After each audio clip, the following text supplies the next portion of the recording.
Only now does Malcolm release my hand enough for me to extract the key from its hiding place.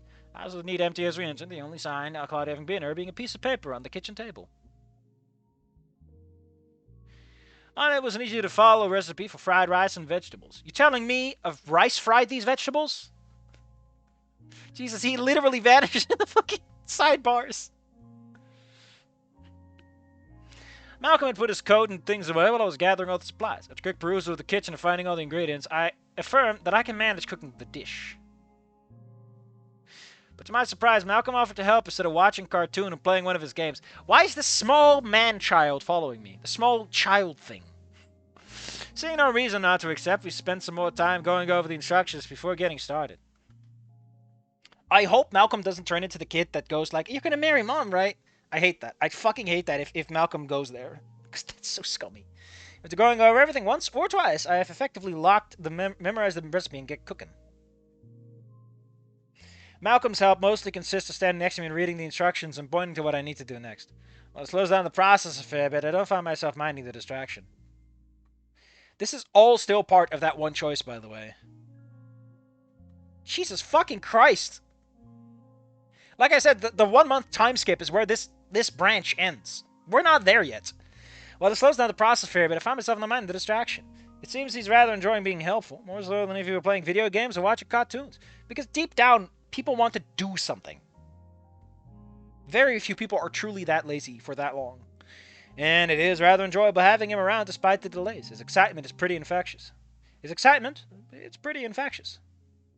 However, that does mean that we're in the middle of making the meal by the time Claudia comes home.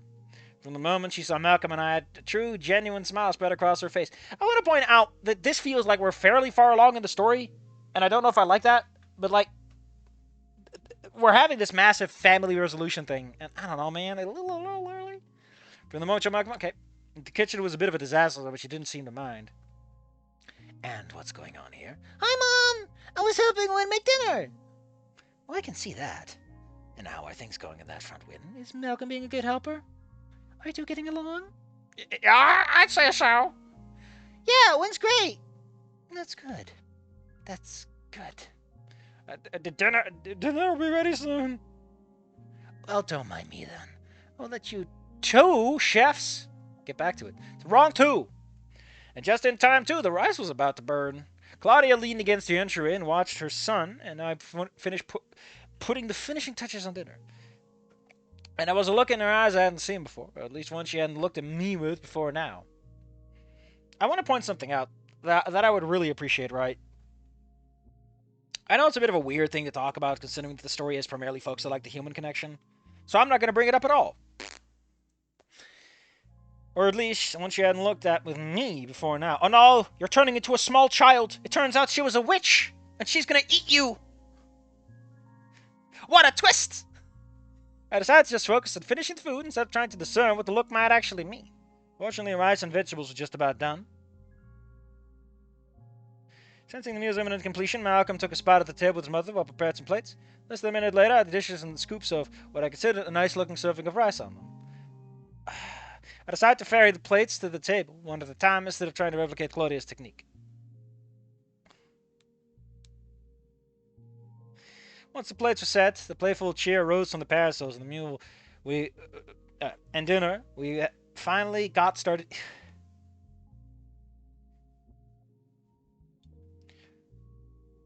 Conversation was sparse while we were eating, but what little there was seemed more cheerful than previous meals. Malcolm did most of the talking. The majority of it was just retelling conversations we had on our walk.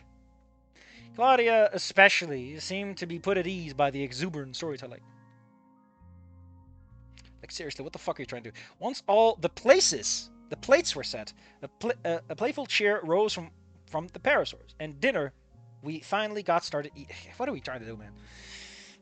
She obviously enjoyed listening to the boy, but in particular about how well we got on. Although she did have to remind him not to talk with his mouth full every now and then. It's comforting seeing her like this. I don't exactly know why, but I don't question it. It's enough that everyone is happy and everything is stable. Overall, despite the simple meal, it was one of the best ones I've ever had. Something about the mood elevated the whole experience. Afterwards, I took it upon myself to clean up as well, considering I made the mess. Some of the instincts of my profession was screaming in the back of my mind to not leave a trace of myself.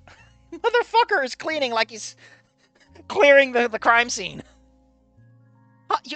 Wynn, you don't have to use bleach. Stop it with the bleach. The two parasaurs, meanwhile, had gotten into some more comfortable clothes and went to watch a movie on the couch. When I joined them after tidying the kitchen, I found them nestled together much like last time. Taking my usual spot on the far end of the couch. We spent the rest of the evening quietly enjoying a movie. Look at Malcolm! How many pot brownies did you eat? Why do you look so fucking spaced out? The little crow's feet under his eyes. You look so fucking spaced out. Malcolm, please! Those are mommy's special brownies.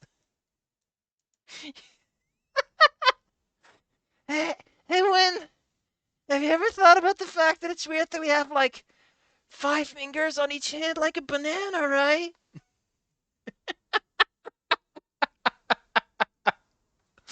I don't know why, it just cracks me up. All right, time for bed.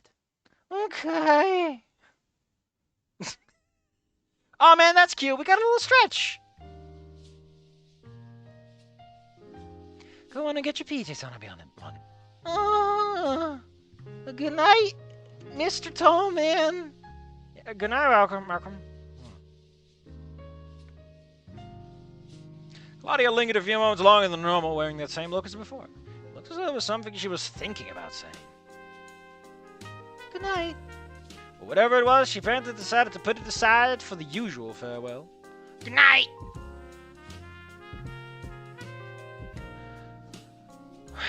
What a day. Most of my heists were less exhausting than this, including the last one. That hurt. It wasn't exhausting. It was just very hurting. But at least it's over now. All I want to do is crawl into bed and sleep. And I proceed to do just that, more or less. I do more of a roll into my bed and enjoy the simple softness of it while I let my mind drift. It's rather relaxing end of the day that had, that morning, given me a great deal to think about. But my thoughts were not of dealing with the foul-mouthed harassers or evading the murderous gangsters. They were about talks of bugs, crazy video game plots, and a dozen other things that Malcolm and I spoke on during our walk. Most prescient of all of them was the lingering image of the look Claudia gave me and how much I liked it. How much I liked that it was towards me. The thought of it fluttered through me as I fell into a deep slumber. Okay, cool. We're at the big twist. Okay, I want to point something out. Like, again, waiting by the door changes so much. So let me run you through this real fast. I'm just gonna read it for myself and give you the short of it. So he stays out of the way. They seem to be enjoying themselves. All right, bud. And then Malcolm's like, thanks. And then they get going. Brisks for a kid his age and size. Oh, he's still talking about it. In the third game, all of the replica bodies from the portable game come back. Oh, so he talks, we actually get some stuff. But they were used by the bad guys to bring back the ones he killed before. But some were also used to bring back the lockpickers from other games. Jesus fucking Christ. But weren't all the replicas accounted for? Some of them were stolen with the big guy. He time travel to make his own organization out of himself. This motherfucker is Xenomort. What the hell's going on? Why is the plot like this? Anyway, so everyone gets into this big, huge fight, and it's really cool. It doesn't make any sense. I don't know how he's keeping up with all of it. Or if he just doesn't care whatever makes any sense at all and just likes the fighting. It certainly is an interesting franchise. I don't know if I really get it. Then he moves on. Maybe it's just for better racing games. I do believe that is true. Has he ever played one? Do we even know? Small talk made the short walk shorter. I like how it's not meaningfully different, right? It's mostly just Malcolm holding his little hand. And then Sephiroth shows up. Sephiroth, what the fuck are you doing here? I know that there was Final Fantasy like the first entry, but... Straight to my house, the key's right where Claudia said it would be.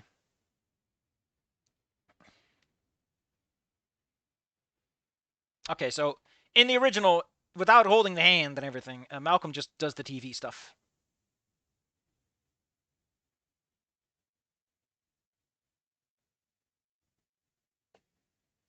And he's just right when she gets back. It's just finished when she gets back. They were very easy to follow, thank you. Always happy to help someone increase their repertoire of recipes.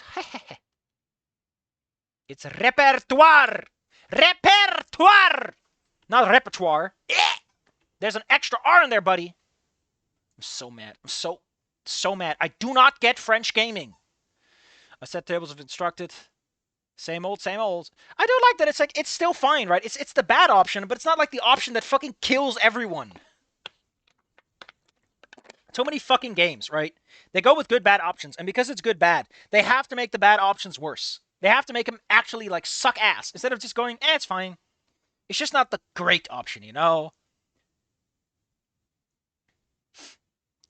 He isn't all that tired. I just want a bit of solitude. Man, when you're just a little cutie. When you're just a little fucking cutie. Oh, Jesus Christ. There's a whole section that's, like, reflecting on things. Oh, no. 1 month later, the weeks went by quickly since I got the little job for St. Sadler's. He's been there 4 times, I guess, by this point. I see so you know ends to the food drives, fundraisers, and charity events that Father Xanther and Minnie sent me on. I'm also surprised by just how many other people were taking part of all this charitable work across the city. I was often put into convoy with other vans, trucks, and buses that deliver food or clothing to one outreach center or another. The dialogue option that makes Truckcoon catch half the cast body. Yeah, it's like, your endings are everyone fucking dies in a tragic accident. Or, I guess you literally make heaven on earth. It's like, come on, man, there's an in-between path that's way more satisfying. It's like the contrasting ending. Like, just show us what's wrong instead of making the world fall apart.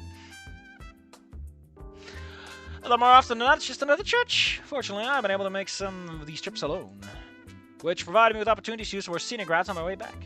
I've come to familiarize myself with the city's various highways, byways, side streets, and shortcuts. I think I'm now fairly comfortable navigating the majority of Volcaldera bluffs. Oh shit, what was the music cut for?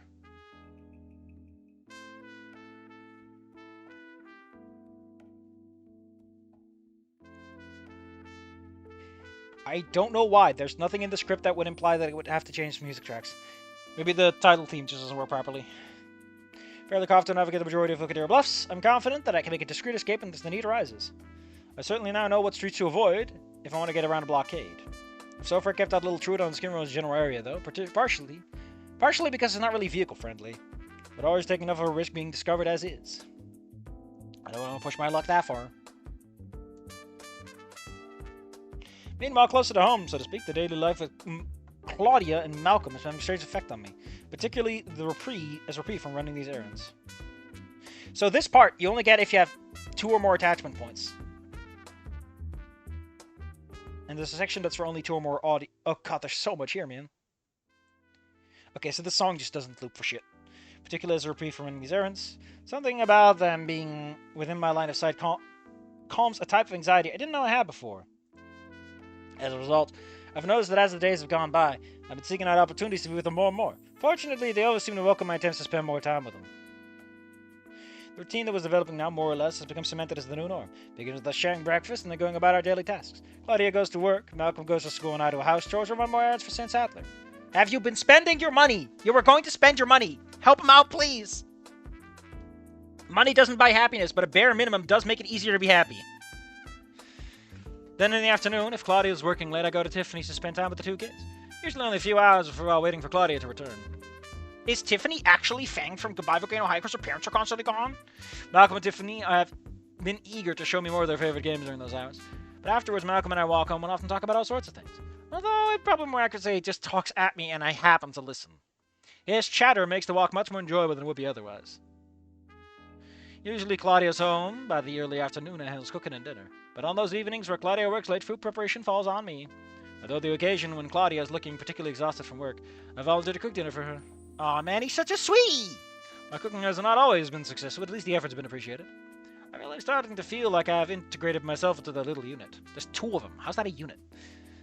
I've even gone so far as to pull a few dollars from the duffel bag to chip in for extra groceries. The thought of taking money and leaving them one day remains, but, those thoughts are always tinged with a sinking feeling. When I think of doing so, a small part of my mind rebels against the idea. We'll try to analyze why or where it stems from. All I can think is that I wouldn't be able to see Claudia again. Actually, you know what would be a very fun twist? You know what also would work pretty well as the story is he runs into, like, Deirdre, right? And Deirdre's like, why the fuck are you here? I let you take the money, and I sent no one after you. I expected you to be miles out of town by now. Why are you here? Like, she's like, listen, I let you get away with it, okay? And you didn't run? You stuck around? Are you stupid?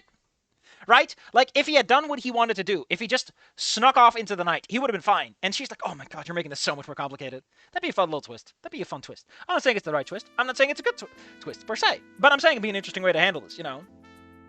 Like, your original instincts are right, and now you've made things more complicated. The good guy choices are a bit more complicated section of writing. All I can think is that we'll never see Claudia again. What's this little face? Why are you pinching your nail? Stop that.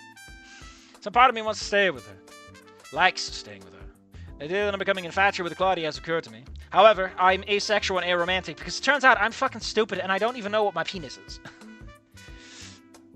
It was a completely untested waters for me, to say the least. It has me feeling more nervous than I've ever been. Probably. God, actually, what would also be an interesting twist is to have it be so that he is the abusive father, right? And no one figures it out because it's been so long. That'd be so fucked up! Yeah, you drunk yourself silly and fell asleep in a ditch. Then who the fuck's been calling you? I don't know, some automated system.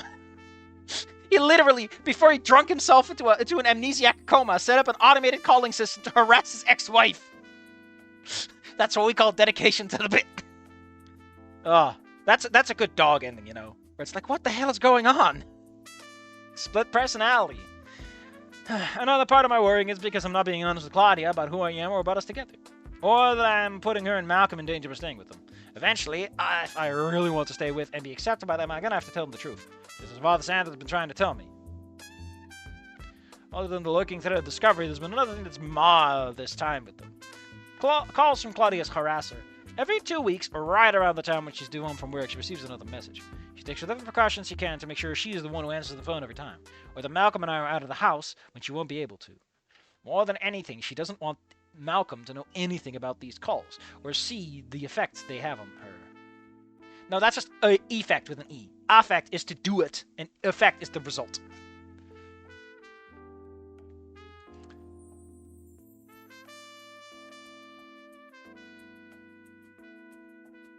Okay, so the honesty makes him say, like, I should be honest about myself. But the toll it takes on her is extremely evident. Whenever the phone rings, she freezes up, and Malcolm takes note of her reaction, with a worried one of his own. He hasn't said anything yet, but he has begun to, or has already, realized that the phone is causing his mother distress. She's already worn down piece by piece, and every time he takes a little longer to put on He takes a little longer to put He takes a little longer to put his happy... Whatever, man. Wynn and his evil split personality, Wynn. Vinny Vinesauce? How could you? I should have known it was you. Worse still, she seems to be in denial about the whole thing. Okay, we only get this if we told her about the call. And if we have honesty points. And if we have attachment points. Man, this is so fucking layered. It's willing to go the miles. I do think her knowing what I know about the harassment does provide her with some relief. Maybe it's just because I'm just one less person she has to pretend everything is fine to. Or maybe at the very least she can rely on me to perform some household duties if she needs time to recover. But me knowing does appear to remove some weight from her shoulders. I sometimes ask her if there's really nothing that can be done. It always results in her shaking her head and saying no. Against my better judgment, I tried to tell her that Malcolm is taking notice of how she reacts on the phone. She flinched when I told her, but she said she was handling it. It's as if she just accepts this is how it's gotta be.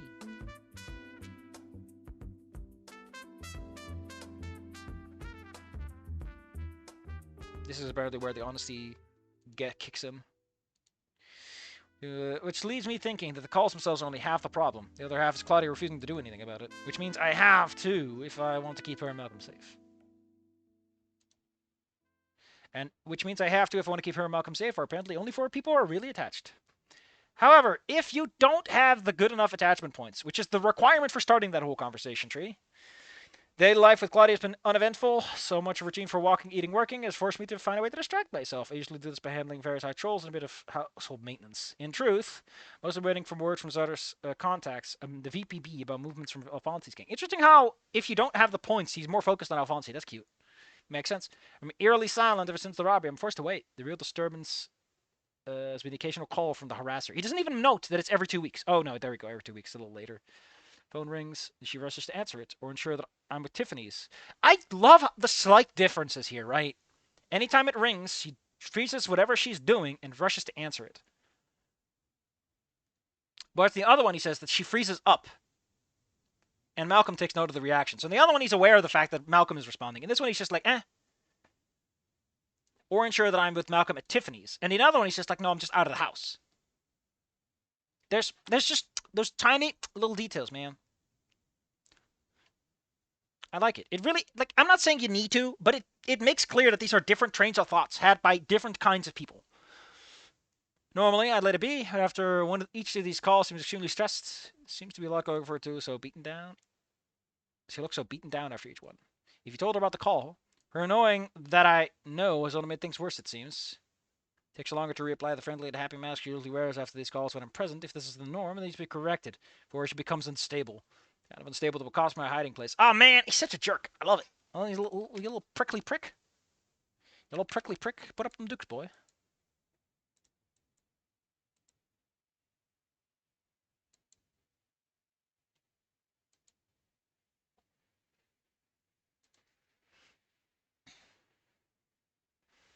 All right. Today, Claudia, Minnie, and I piled together into the church van in the early morning and went to do another event.